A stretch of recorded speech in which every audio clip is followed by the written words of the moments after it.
dari rahimakumullah, tahukah engkau sesungguhnya Rasulullah Muhammad SAW itu sudah sangat sayang kepada kita. Satu hari Rasulullah Muhammad SAW sedang duduk dengan para sahabat. Rasulullah berbicara kepada para sahabat, wahai sahabatku, tahukah kamu siapakah orang-orang yang soleh, siapakah orang-orang yang dicintai? Kemudian Rasulullah bertanya itu kepada sahabat, kemudian sahabat menjawab, ya Rasulullah, malaikat yang mulia.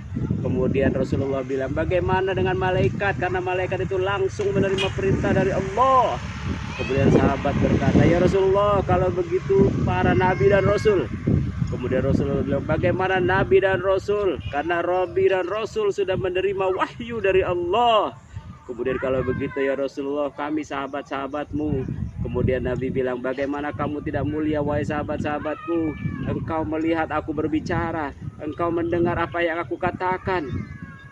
Kemudian siapa ya Rasulullah? Kemudian Rasulullah menangis, meneteskan air matanya sampai janggutnya yang suci tersirami oleh air matanya. Kemudian Rasulullah bilang, mereka nanti di yaumil zaman, di akhir zaman, dia tidak pernah melihat aku, dia tidak mendengar apa yang aku katakan, tapi mereka mencintaiku sepenuhnya. Tuba summa tuba summa tuba liman la yarani wa ma'ahmanabi. Mereka lah beruntung, sungguh beruntung orang yang tidak pernah melihat aku, orang yang tidak pernah berjumpa dengan aku, tapi mereka mencintaiku. Sahabat daring rahimakumullah, sudahkah kita menangis untuk Rasulullah Muhammad SAW? Dan satu lagi kisah buat kita semua wahai jemaah daring rahimakumullah, ketika Rasulullah datang ke Taif, kemudian dilempari batu, dilempari kotoran, dan pernah kepalanya darahnya mengucur ke tanah, kemudian disanggah oleh Rasulullah Muhammad SAW. Kemudian sahabat berkata, ya Rasulullah, kenapa engkau sanggah darah itu? Biarkan darah itu terjatuh ya Rasulullah.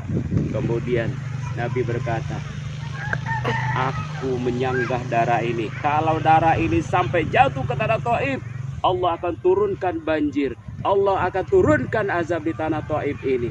Tapi mereka tidak tahu siapa aku, mereka tidak tahu siapa Rasulullah Muhammad SAW. Hadirin jemaah dari rahimakumullah, itulah kisah cinta Rasulullah kepada umatnya. Semoga di yaumil bilad, di maulid Rasulullah Muhammad SAW ini, kita lebih mencintai Rasulullah SAW di atas segala-galanya. Assalamualaikum warahmatullahi wabarakatuh.